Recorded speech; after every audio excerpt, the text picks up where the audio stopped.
కాకినాడ జిల్లా పిఠాపురం ప్రజా ఫిర్యాదుల పరిష్కార వ్యవస్థ కార్యక్రమంలో వివాదం చోటు చేసుకుంది. పెండింగ్ బిల్లులు చెల్లించడం లేదని కలెక్టర్ను అసభ్య పదజాలంతో మున్సిపల్ కాంట్రాక్టర్ దివాణం దూషించాడు. దీంతో కాంట్రాక్టర్ని పోలీసులు బయటకు లాక్కెళ్లారు. ఎన్నిసార్లు గ్రీవెన్స్లో ఫిర్యాదు చేసిన ఉపయోగం ఏముందని మున్సిపల్ కాంట్రాక్టర్ ప్రశ్నించాడు.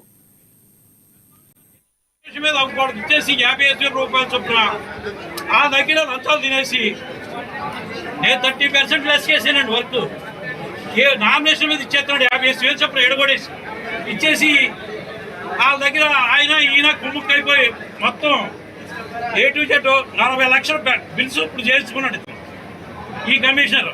నేను కలెక్టర్ గారు రిప్రజెంటేషన్ ఎన్నిసార్లు అడిగినా ఈ నెల ఇచ్చేస్తాను ఆ నెల ఇచ్చేస్తాను అంటున్నారు. ఇప్పుడు 18 ఇస్తానంటున్నారు. మడిని అని దిక్కున్న వాడితో చెప్పుకుంటున్నారు కలెక్టర్ గారు. అలాగే కమిషనర్ కౌన్సిల్ అబ్జెక్షన్ పెట్టారంటున్నారు. కౌన్సిల్లో 5% ఇస్తేనే కానీ నాకు బిల్స్ ఇవ్వద్దని కౌన్సిల్లో చెప్పారు.